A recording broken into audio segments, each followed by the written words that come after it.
The morning Corbin Ashby handed his wife divorce papers, he was wearing the same navy tie she had straightened for him on the day he made partner. She noticed that first, before the papers, before the lawyer standing awkwardly near the fireplace, before her mother-in-law Sylvia walked in from the hallway, wearing a smile she had clearly been saving for years. Elaine noticed the tie. Elaine Ashby, 37 years old, had been married to Corbin for 9 years. She had folded his laundry, learned the names of his clients' wives, remembered which partners drank scotch and which ones asked for still water. She had done all of it without complaint, and she had done it while running something Corbin knew nothing about. That detail would matter later. It mattered a great deal. Corbin Ashby, 41, was a real estate attorney at a firm his grandfather had founded in Charleston, South Carolina. The firm was called Ashby & Whitmore, and within certain circles of old money and older names, that name still opened doors. Corbin carried it like a man who had been told from birth that the name itself was the achievement. His mother Sylvia, 63, had reinforced this idea at every opportunity. She had never liked Elaine. She had said so, not always in words, but in the particular way she looked past Elaine at family dinners, or asked Corbin questions about the firm while Elaine was mid-sentence, or referred to Elaine's family in Savannah as those people down south, despite the fact that Charleston and Savannah were barely 2 hours apart. Elaine's family was not wealthy. Her father had run a small commercial cleaning company until his knees gave out. Her mother had worked the front desk at a pediatric clinic for 22 years. They were honest, working people who paid their bills on time and showed up when it mattered. Sylvia Ashby had decided early on that this was not enough. What Sylvia did not know, what Corbin did not know, was that Elaine had taken her father's modest cleaning operation and quietly turned it into something else entirely, but that part of the story comes later. The papers were served on a Tuesday in October. Corbin had asked Elaine to come home early. He said it was important. He said they needed to talk. She had driven back from a site visit in Columbia, still in her work clothes, and walked in to find the fireplace lit and a man she had never seen before sitting in the leather chair that had belonged to Corbin's father. The man introduced himself as an attorney, not from Ashby & Whitmore. Then Sylvia came in from the back hall.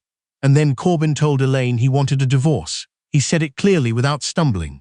He had clearly rehearsed. He said the marriage had run its course. He said they had grown in different directions. He said these things with the careful phrasing of a man who had been coached, and Elaine stood in the doorway of her own living room and listened to every word. She did not cry. That surprised him. She could see it surprised him. She picked up the papers from the side table, flipped through them slowly, and asked one question. Is Tricia aware that you're doing this? The room went still. Tricia was Patricia Wren, though she went by Tricia, 34 years old, associate attorney at a firm across town, and the woman Corbin had been seeing for the better part of 14 months. Elaine had known for 8 of those months. She had not confronted him. She had not cried in the kitchen. She had done something else with that information entirely. Corbin's jaw tightened. This isn't about Tricia. No, Elaine said. I suppose it isn't. She set the papers back down on the table with the same flat sound a closing argument makes when it lands in front of a jury. Then she picked up a bag and walked out. The version of events that Sylvia told at her book club was this. Elaine had never been right for Corbin. She had always been too quiet, too independent, too unwilling to embrace the responsibilities that came with the Ashby name. The firm had a reputation.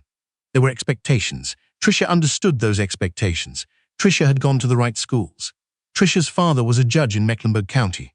Tricia made sense. What Sylvia did not say, because she did not know, was that the Ashby firm was in trouble. Ashby & Whitmore had been bleeding clients for 3 years. 2 senior partners had retired and taken their books of business with them. A new development firm out of Atlanta had come into the Charleston market and undercut the firm on commercial real estate work that had been Ashby's bread and butter for decades. The remaining partners had taken on debt to renovate the office space on Broad Street, and the renovation had gone over budget by a considerable margin. The firm had a beautiful new conference room and a cash flow problem. Corbin knew about the debt. He had signed for some of it. What he had chosen not to tell Elaine, because he was embarrassed, and because telling Elaine would have required him to admit that the Ashby name was not in fact carrying everything on its own, was how serious it had become. By the time the divorce papers were served, Ashby & Whitmore owed a significant amount to several creditors. 2 of those creditors had already engaged a commercial acquisitions firm to discuss the possibility of absorbing the practice and its client roster. That acquisitions firm was called Meridian Property Services. Elaine had founded Meridian 8 years ago.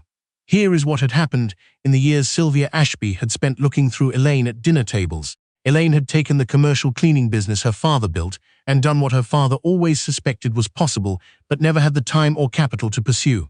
She had started bidding on facility management contracts. A medical office complex in North Charleston, then a small hospital annex, then a portfolio of commercial properties managed by a regional property group out of Greenville. Each contract had led to another. She had reinvested every dollar she made, hired carefully, and kept the operation quiet. She had never needed Corbin's money. She had never needed Corbin's name.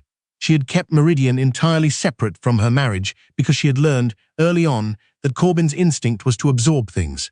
His name on her work would have meant his opinion on her decisions. She had not wanted that, so she had simply not mentioned it, and Corbin had simply not asked, because Corbin had assumed that whatever Elaine did with her time was smaller than whatever he did with his. That assumption had cost him. By the year Corbin filed for divorce, Meridian Property Services managed over 300 commercial properties across South Carolina and Georgia. It had a full legal team, an acquisitions division, and a quiet but growing reputation in commercial real estate circles.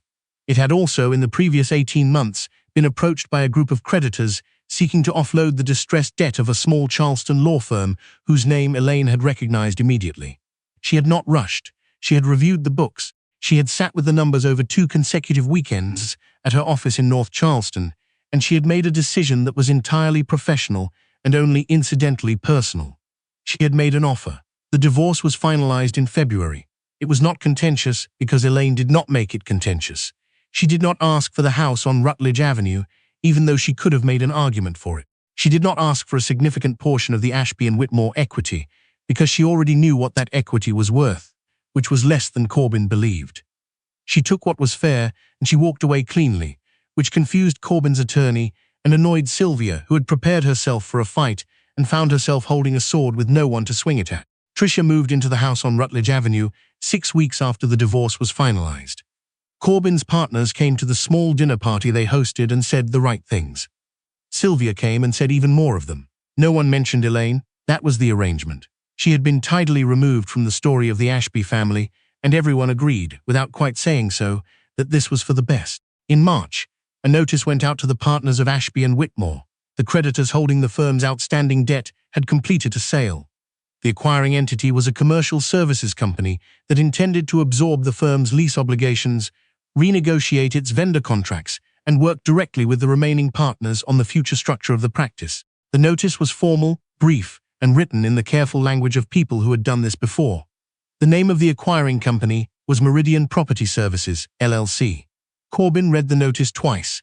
He did not recognize the name. He showed it to the other partners and they discussed it in the conference room with the expensive new light fixtures that were, it turned out, part of the debt Meridian now held. They agreed to request an introductory meeting with Meridian's representative to understand what the acquisition meant for day-to-day operations. The meeting was scheduled for the second Thursday in April. Corbin arrived early. He wore a suit. He brought 2 associates and the firm's managing partner, a man named Douglas Hale, who had been at Ashby and Whitmore for 30 years and had a handshake that was meant to communicate that he had been here before anyone else and expected to be here after. They were shown to the conference room, the new conference room, the one that had cost too much, and they waited. The door opened. Elaine walked in. She was wearing a dark blazer and carrying a leather folio. Her hair was pulled back the way she wore it for site visits and meetings that required her full attention. Behind her came 2 members of her legal team, both of whom she introduced by name, and her head of acquisitions, a woman named Bette Garrison, who had been with Meridian for 6 years and had the particular posture of someone who had walked into many rooms where she was underestimated. Douglas Hale looked at Corbin. Corbin looked at Elaine. The room was very quiet for a moment. Douglas recovered first, because Douglas was 61 years old and had survived several things that were worse than surprise. He extended his hand and said it was good to meet her. Elaine shook his hand and said the same. Then she sat down, opened her folio, and began. She walked them through the acquisition with complete precision. She outlined what Meridian intended to do with the lease. She outlined what this meant for the partners' equity. She outlined the timeline for restructuring and what each partner would need to sign and by when. She did not rush. She did not falter. She did not look at Corbin more than she looked at anyone else. She treated him exactly like she treated Douglas Hale. That was the most devastating thing she could have done, and she did it without appearing to do it on purpose. When the walkthrough was complete, she asked if there were questions. Douglas asked two practical questions about the lease renegotiation timeline. Corbyn's associate asked something about the vendor contracts. Elaine or someone from her team answered each one. Then Corbyn spoke. His voice was controlled, but not entirely. Elaine, how long has this been in process? She looked at him directly for the first time since she had walked in. The acquisition? About 5 months, and Meridian is my company, she said. I founded it in 2016. We manage commercial properties across 2 states. I'm happy to send over our portfolio if that would be helpful. The quiet in the room had a different quality now. Douglas Hale was looking at the table.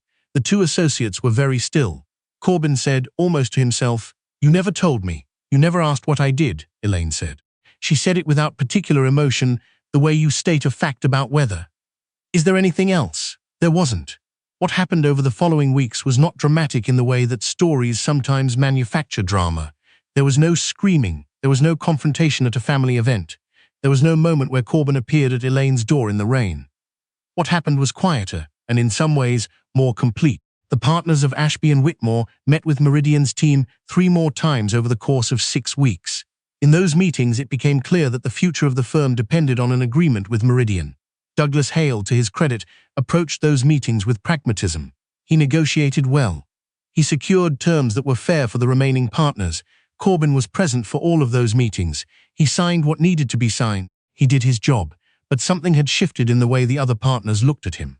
Not cruelly, just with a new awareness. He had been married for 9 years to the woman who now held their debt. He had not known. He had not thought to know. That said something, and everyone in the room understood what it said, even if no one said it aloud. Sylvia found out on a Wednesday evening when Douglas Hale called Corbyn, and Corbyn made the mistake of taking the call in the kitchen while his mother was there for dinner. She heard enough. She asked questions. Corbyn answered them honestly because he was tired, and because there was no version of the story that improved with decoration. Sylvia was quiet for a long time after. Then she said, "I told you to find out more about her." Corbyn looked at his mother. "You told me she wasn't enough." Sylvia didn't answer that. She picked up her purse and left before dessert. The Ashby and Whitmore building on Broad Street was repainted that summer. The sign above the entrance stayed the same. The firm continued to operate, restructured and leaner, under the new arrangement with Meridian. Douglas Hale sent Elaine a handwritten note after the final paperwork was complete. He thanked her for her professionalism. He said the process had been handled with more integrity than he had expected. Elaine kept the note, not because she needed it, but because her father had once told her that people who acknowledge what's right when they don't have to are worth remembering. She thought about her father often that summer, about the cleanings business he had built with sore knees and early mornings, about how she had borrowed $30,000 from him to start Meridian, which she had repaid in full inside 2 years, about how he had actually cried, when she told him what the company had become. He had asked her once, near the beginning, why she hadn't told Corbyn what she was building. She had thought about it for a moment and then said, "Because I needed to build it first." He had nodded like that made sense, because it did. Tricia and Corbyn were married the following spring. A small ceremony at the house on Rutledge Avenue. Sylvia attended. Several partners from the firm attended. The judge from Mecklenburg County flew in and sat in the front row. Elaine was not there. She was in Savannah that weekend, visiting her parents. She ate her mother's cooking and sat on the back porch and watched her father tend to the tomato plants he had started after his knees forced him out of the business, and she did not think about the wedding at all. Or if she did, it was only briefly, and without weight. In September, Meridian was approached by a larger regional firm exploring a potential acquisition. The numbers were significant. Elaine spent 2 months reviewing the terms with her legal team, asking careful questions, sleeping on the numbers the way her father had taught her to sleep on any decision that had a lot of zeros in it. She declined the offer, not because the terms were bad. They were not bad. She declined because Meridian was still in the middle of things. She had properties to manage and a team that trusted her, and contracts she had made personal commitments to honor. Also, she was not finished building. That part was important. She had not built something worth acquiring just to be acquired. She had built it because she was the kind of person who builds things, and she intended to keep being that person for as long as her knees held out. Her father would have appreciated that reasoning. Bette Garrison, Elaine's head of acquisitions, asked her once, over coffee in the North Charleston office, on a rainy afternoon when they had finished a long review session, whether she had planned it, the Ashby and Whitmore acquisition, whether she had seen the distressed debt and thought about what it meant and moved toward it deliberately. Elaine considered the question seriously, the way Bet always appreciated. I saw the debt listed, she said. I knew the firm, I knew what the numbers meant. She turned her coffee cup in her hands. I made a professional decision. Bet looked at her. That's a very careful answer, Bet said. It's an accurate one, Elaine said. Bet nodded slowly. And the timing, with the divorce. The divorce was finalized in February. The acquisition was completed in April, 2 months apart. The process takes time, Elaine said. You know that. Bet was quiet for a moment. Outside, the rain had picked up against the office windows. Then she said, was it satisfying? Elaine looked at her. She thought about the conference room, the new light fixtures, Corbin's face when she walked in, the way Douglas Hale had shaken her hand. It was professional, she said, and then she smiled, just slightly, in a way that Bet would think about later and understand completely. There is a thing that happens to quiet people when they are underestimated for long enough. It is not bitterness, exactly. It is something more like patience with a purpose. They go about their work. They build what they are building. They do not make announcements.